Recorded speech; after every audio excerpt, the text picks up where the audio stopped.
Welcome all of you on my YouTube channel economics with excellence.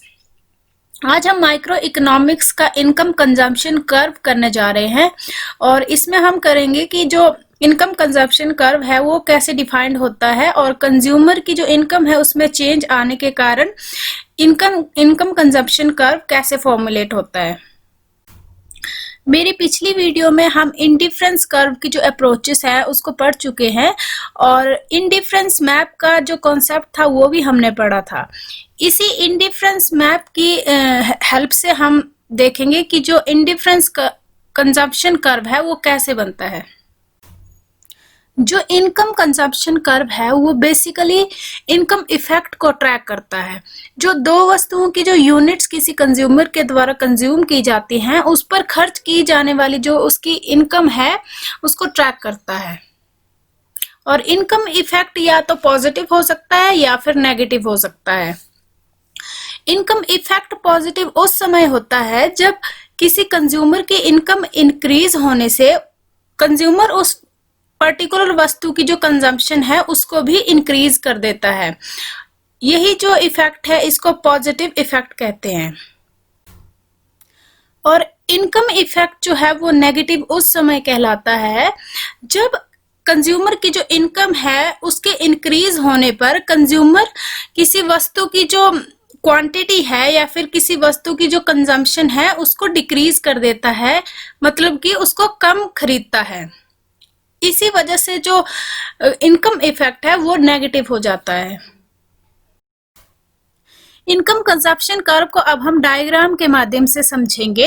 इस diagram में आप देख पा रहे हैं कि जो P1 L1 है वो इनिशियल बजट लाइन है और Q1 जो है इसका इक्विलिब्रियम पॉइंट है और जो कि IC1 पर एस्टैब्लिश है।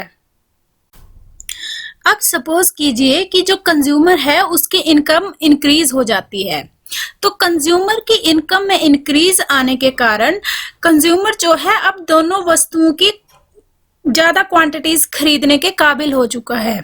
तो इसी के साथ अब बजट लाइन जो है वो शिफ्ट होकर P2 L2 पर पहुंच जाएगी जिसका कि इक्विलिब्रियम पॉइंट Q2 है और ये Q2 जो है वो IC2 पर एस्टैब्लिश है और Q2 जो है वो इसका इक्विलिब्रियम पॉइंट है। और अब जो है कंज्यूमर पहले के कंपैरेटिवली ज्यादा सेटिस्फाइड महसूस करेगा और अगर उसकी जो इनकम है वो फर्दर इंक्रीज हो जाती है तो जो बजट लाइन है वो शिफ्ट होकर P3 L3 पर पहुंच जाएगी जहां पर कि इसका जो इक्विलिब्रियम पॉइंट है वो Q3 हो जाएगा जो कि IC3 पर एस्टैब्लिश होगा। और इसी के साथ ही P4 L4 जो है इसकी जो फर्दर इनकम इंक्रीज होने के कारण बजट लाइन की शिफ्टिंग है। इस बजट लाइन पर Q4 जो है इसका इक्विलिब्रियम पॉइंट है जो कि IC4 पर एस्टैब्लिश है।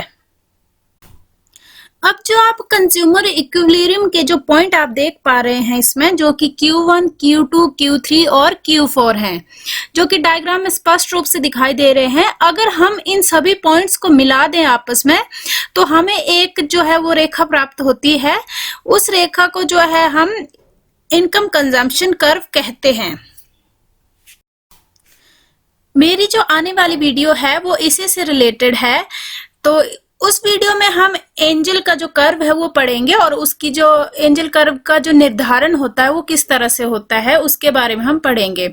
सो आप सभी का बहुत बहुत धन्यवाद मेरे साथ जुड़ने के लिए और आप मेरे चैनल को सब्सक्राइब कर सकते हैं, वीडियो को लाइक करें, कमेंट करें और शेयर करें और आप सभी का बहुत बहुत धन्यवाद।